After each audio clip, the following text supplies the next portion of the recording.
Hello friends, welcome to your favourite show Arogya Mantra after the break. आज हम बातचीत कर रहे हैं डॉक्टर प्रताप चौहान से विटामिन और मिनरल्स के बारे में। आइए अपनी चर्चा को आगे बढ़ाते हैं। जी डॉक्टर साहब, तो दूसरा मेरा प्रश्न ये है कि हमें कैसे पता लगेगा कि कितनी मात्रा में जी हमें इन्हें खाना है।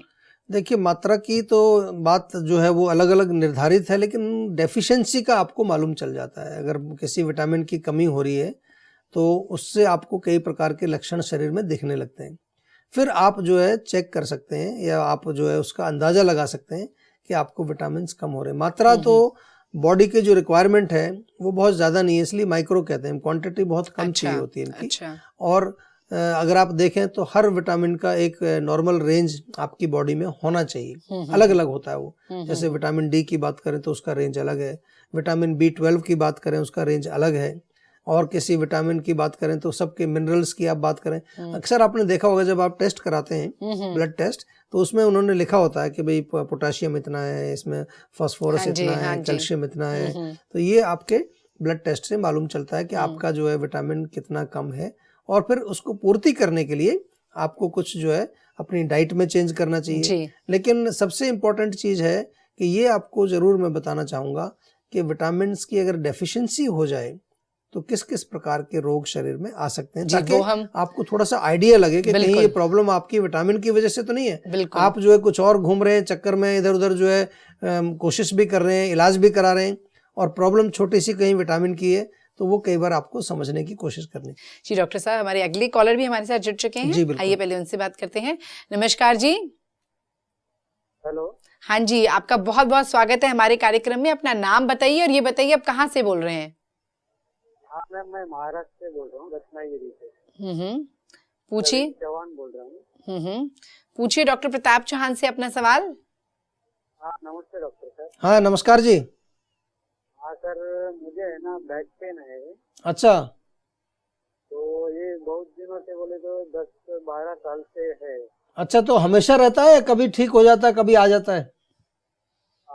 कभी ठीक हो जाता है सर, कभी रहता है। अच्छा। तो बीच में मैंने एक्सरे कराया था पिछले साल जी। तो एक्सरे में कुछ निकला नहीं, ऐसा कि वो रीड में कुछ ये नहीं निकला। अच्छा। तो उन्होंने गोलियां वगैरह औषधि दिया था। तो उससे थोड़ा दिन ठीक लगा, 1-2 महीना। अच्छा। तो फिर बाद में उनके पास वापस गया तो वापस दूसरी गोलियां चेंज करके दी, तो उससे भी थोड़ा आराम लगा जी। तो वापस गया तो बोले थे कि MRI करना पड़ेगा। जी जी। तो फिर MRI तो किया नहीं मैंने। अच्छा। तो मैं आपका कार्यक्रम ये देख रहा था, हमेशा देखता भी हूँ अभी। जी जी।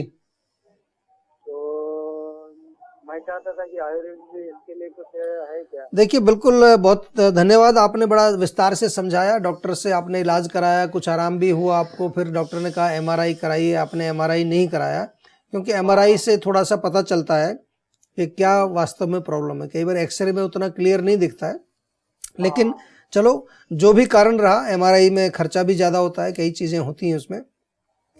आयुर्वेद की अगर बात करें हम, तो आयुर्वेद में हम जिस तरीके से इलाज करते हैं वो आपको थोड़ा समझाएंगे। एक तो जो है तिल के तेल की मालिश बहुत ज़रूरी है आपके लिए, और चाहे तो तिल के तेल में थोड़ा लहसुन, अदरक और अजवाइन उबाल लीजिए, वो पका कर, और अदरक, लहसुन और अजवाइन ये 10-10 ग्राम ले लें और 1 पाव तिल के तेल में गर्म करके उसको छान करके रख लीजिए। दूसरी चीज़ बहुत इम्पॉर्टेंट है, क्योंकि रोग काफ़ी पुराना हो गया है तो ज़रूरी है कि बॉडी में कमजोरी भी होगी। आज हम बात कर रहे हैं कि विटामिन मिनरल्स की कभी कभार कई प्रकार की डेफिशिएंसी होती हैं। हमारे आयुर्वेदिक में अगर भाषा में कहें, धातु हमारे जब कमज़ोर हो जाते हैं तो तब भी कई बार दर्द होता है। अगर जैसे आपने कहा कि एक्सरे में कुछ नहीं आया, तो इसका मतलब हो सकता है कि वीकनेस की बात है। तो धातुओं को पुष्ट करने के लिए धातु पौष्टिक चूर्ण हमारे यहाँ जीवा में मिलता है, बहुत बढ़िया, और इसके साथ पेन काम ऑयल आप जरूर मंगा लें, उससे दर्द का आपका निवारण होगा। और वात कारक भोजन ना खाएं बिल्कुल भी, जैसे कि उड़द की दाल, राजमा, छोले, गोभी, भिंडी वगैरह, ये जो वायु बनाने वाली चीज़ों का सेवन बिल्कुल ना करें। इस प्रकार से आप चिकित्सा करेंगे तो आपको डेफिनेटली लाभ होगा।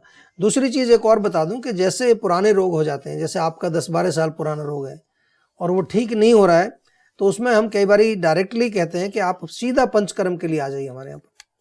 कम से कम जो है 10-15 दिन आप रहें यहाँ पर, पंचकर्म कराएं प्रॉपर, तो आपको उससे बहुत लाभ मिलेगा। फिर उसके पश्चात आपको औषधियाँ हम खाने के लिए देते हैं, ताकि आप औषधियों के माध्यम से अपने धातुओं को पुष्ट करें, दोषों को शमन करें। इस प्रकार से आयुर्वेद में चिकित्सा की जाती है। कमर दर्द हो, गर्दन का दर्द हो, या कई बार टांग में दर्द जा रहा है, सियाटिका का पेन है, इस तरह के रोगों का बहुत अच्छा उपचार है आयुर्वेद। ठीक है प्रवीण जी, और अगर आप विस्तार में पंचकर्म को समझना चाहते हैं तो आप चिंता मत करिए, आप हमारी हेल्पलाइन नंबर पे कॉल कर सकते हैं, वो है 0129404004। और दोस्तों, अगर आप और विस्तार से समझना चाहते हैं विटामिन और मिनरल्स के बारे में तो आप कहीं मत जाइएगा, हम आपसे मिलेंगे इस छोटे से ब्रेक के बाद।